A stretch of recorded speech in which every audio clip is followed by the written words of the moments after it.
Boots. Oh, my bad. Yeah, my fault. We got Boots.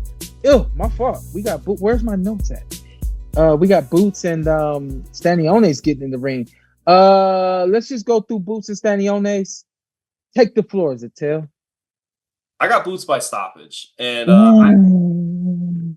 I totally understand that is not the most logical pick heading into this. He got touched up against Avanesian. He's been touched up in some fights. He got touched up in the Jukajan rematch. No wrong with that. He wore some shots, clean shots on the chin. He ain't no ghost. Defensively, sometimes he's flash over substance.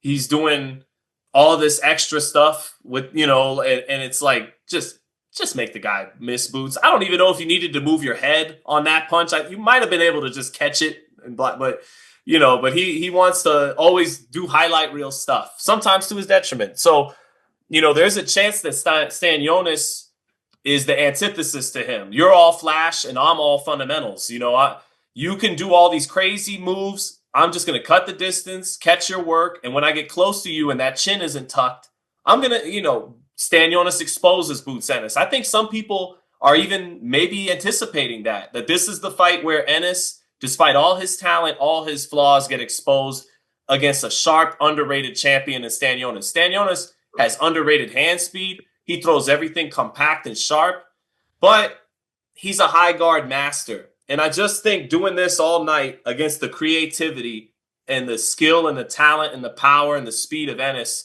is not the right formula.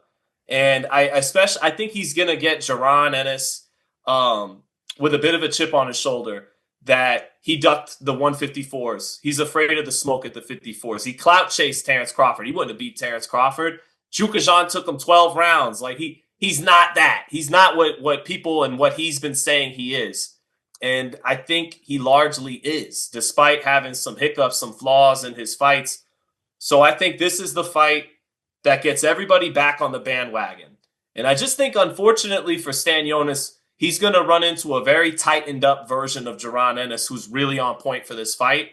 And I think this is the fight that makes people go, Ennis is definitely the best welterweight in the world right now. So I got Ennis by stoppage.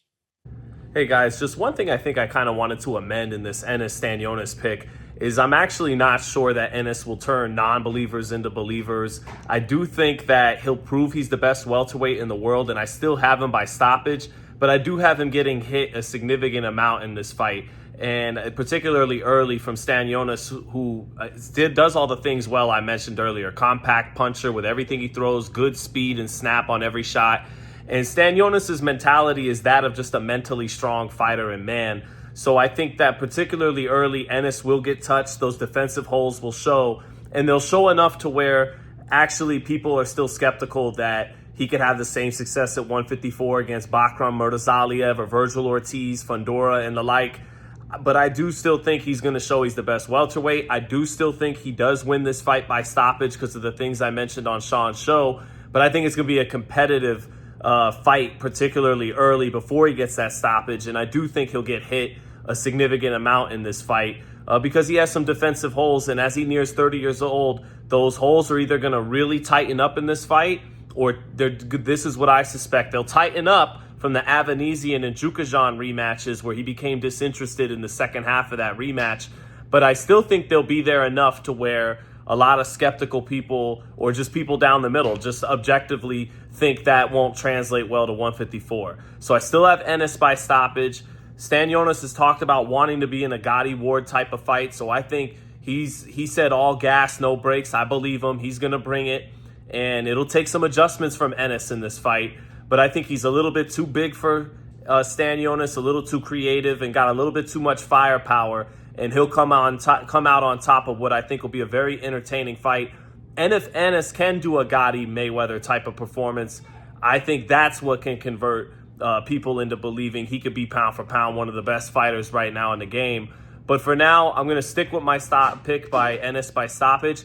I just think he'll show enough deficiencies on defense in this fight to still have people and media and fans and other fighters think they can exploit that to a significant level. But it should be a good one in Atlantic City. It sucks I couldn't make it. had some issues going on here at home, but check in for the live round by round tomorrow night on the channel. I hope everyone can join, and you guys have a good one. Should be a good fight. Peace.